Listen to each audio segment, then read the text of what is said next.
میں تمہارا نمک خوار ہوں، لہٰذا تمہاری جیسے باتیں کر رہا ہوں، لہٰذا اگر مجھ پر کوئی وقت پڑے تو میرے کام آ جانا۔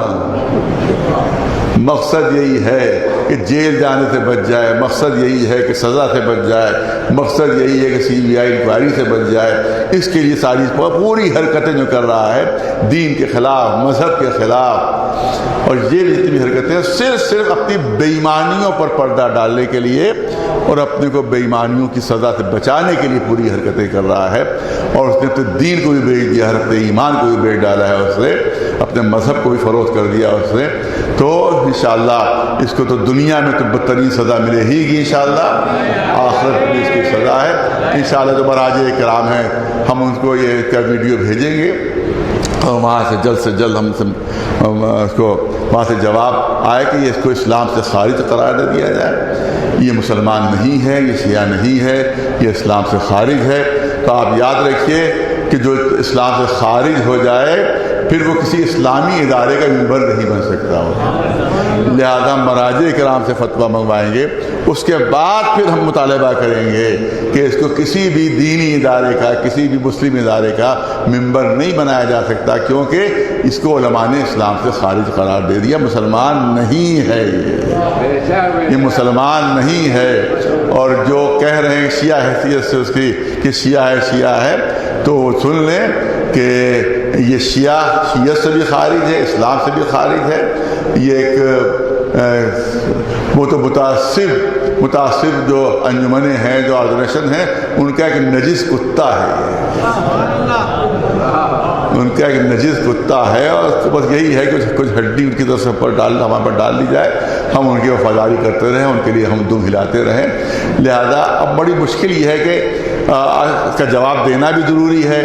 جواب نہ دیا جائے تو شیعہ دشمن کہنے لگیں گے ارے سب شیعہ خاموش ہے، لہذا ان کا بھی یہی عقیدہ، اور زیادہ بات کو پھیلایا جائے تو اس یزید کی اولاد کو اہمیت مل جائے گی، اور چاہتے ہی کہ اہمیت ملے، اس کو چاہتے ہی کہ اس کی امپورٹنس بڑھے، لہذا ہم اس کو کنڈیم کرتے ہیں، اس کو ہم شیعہ سے خارج قرار دیتے ہیں، ہم اس کو اسلام سے خارج قرار دیتے ہیں، اور انشاءاللہ تمام مراجع کرام انشاءاللہ جواب یہی آئے گا کہ اسلام سے خارج ہے، مسلمان نہیں۔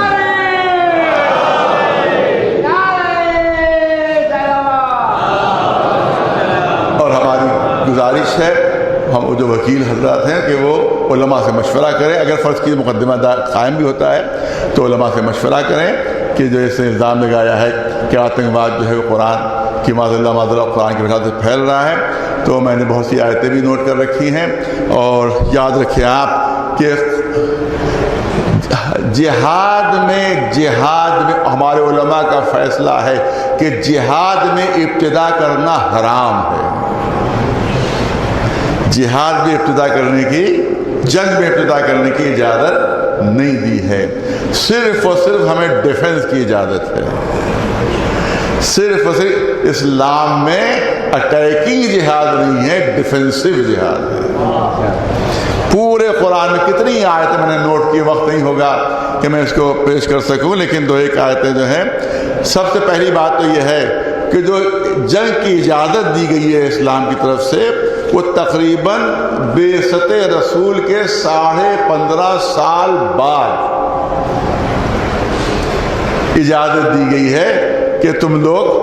جنگ کر سکتے ہو ان سے جو تم سے جنگ کر رہے ہیں، جو تم سے جنگ کر رہے ہیں تم ان سے جنگ کر سکتے ہو۔ یہ سورہ بقرہ میں بھی ہے اور سورہ جمعہ میں بھی یہ ہے، اور اس میں جو ہے قاتلوا فی سبیل اللہ الذین یقاتلونکم ولا تعتدوا ان اللہ لا یحب المعتدین۔ دیکھو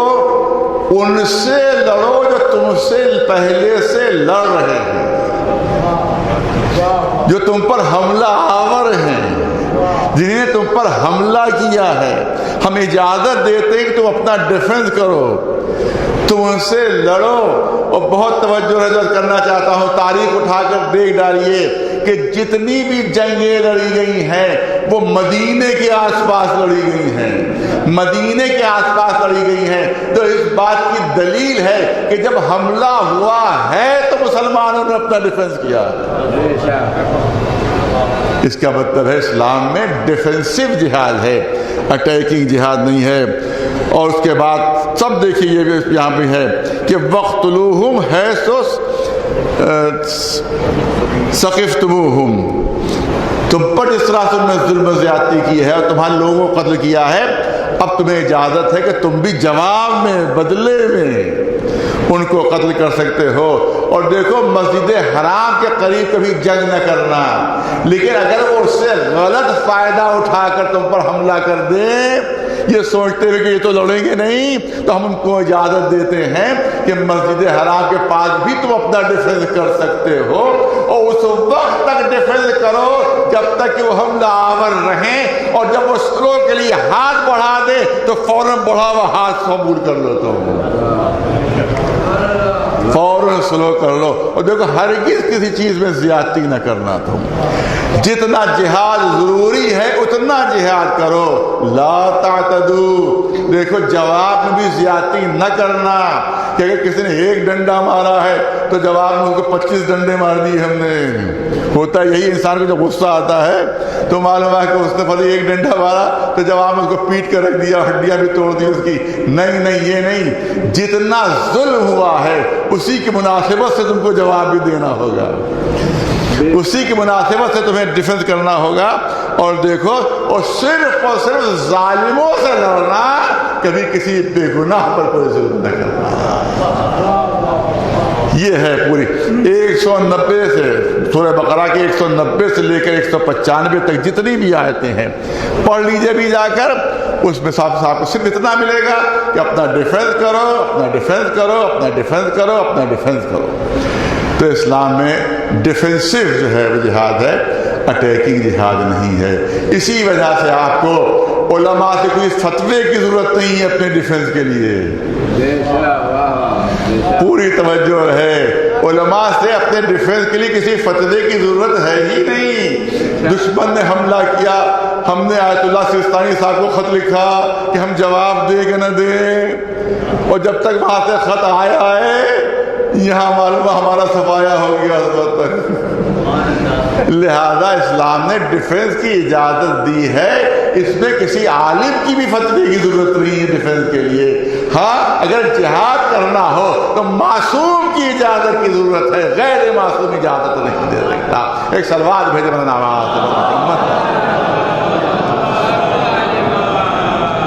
تو اب ان مولویوں کے لیے لمحہ فکریہ ہے کہ جو کھل کے اس کا ساتھ دے رہے تھے یا چھپ کر اندر اندر اس کا ساتھ دے رہے تھے، لہذا وہ سوچیں کہ ان کو کیا فیصلہ کرنا چاہیے۔ بہت سے لوگ ابھی خاموش ہیں، ان کا کوئی جواب، وہ بھی انتظار کرتے ہیں کہ میں کہوں تو کہیں، اس کا بھی انتظار کرتے رہے کہ میں کہوں تو وہ کہیں، تاکہ بعد میں کہہ سکتے کیونکہ انہوں نے پہلے کہہ دیا تو لہذا مجبوراً ہمیں بھی کہنا پڑ گیا، ورنہ کوئی اس سے دل سے اس کا مخالف نہیں ہے، کیونکہ جو میرا مخالف ہوتا ہے اس کے سب دوست بن جاتے ہیں۔ لہذا اندر اندر سب اس کا ساتھ دے رہے اس منحوس کا، اندر اندر سب اس سے ملے ہوئے ہیں۔ کوئی کبھی کبھی مٹھائی کھلانے کی کوئی تصویر آ جاتی ہے، کبھی کبھی ہار پہنانے کی کوئی تصویر آ جاتی ہے، کبھی کبھی سب اس میں حقیقت میں سب اس کی۔ اب یہاں پر اس سے ثابت ہوتا ہے یہ مخالف اسلام ہے، مخالف پورے ہندوستان میں۔ یہ اس کو اگر نہیں روکا گیا، آخری جملہ کرنا چاہتا ہوں کہ اگر اس کے اوپر پابندی نہیں لگائی گئی، اس کو نہیں روکا گیا تو یہ پورے ہندوستان میں خون خرابہ کروا دے گا، یہ پورے ہندوستان میں خانہ جنگی چھڑوا دے گا اگر اس کے اوپر روک نہیں لگائے گی حکومت کی طرف سے۔ اور اگر حکومت کی طرف سے اس پر روک نہیں لگی تو ہم سمجھیں گے حکومت بھی اس کی سازش میں شامل ہے۔ لہذا حکومت کو اگر اپنا دامن پاک و صاف کرنا ہے تو اس کو فوراً گرفتار کرنا ہوگا، اس کو سزا دینا ہوگی۔ 153 کی اس کے مقدمہ چل رہا ہے، اسی میں اس کو گرفتار کر کے اس کو جیل بھیجنا ہوگا، ورنہ ہم سمجھیں گے حکومت بھی اس کی بدماشیوں میں، اس کی خباثتوں میں، اس کی سازشوں میں شریک ہے، لہذا اس کو فوراً گرفتار ہونا ضروری ہے۔ بیورو رپورٹ، نیوز اب بھارت۔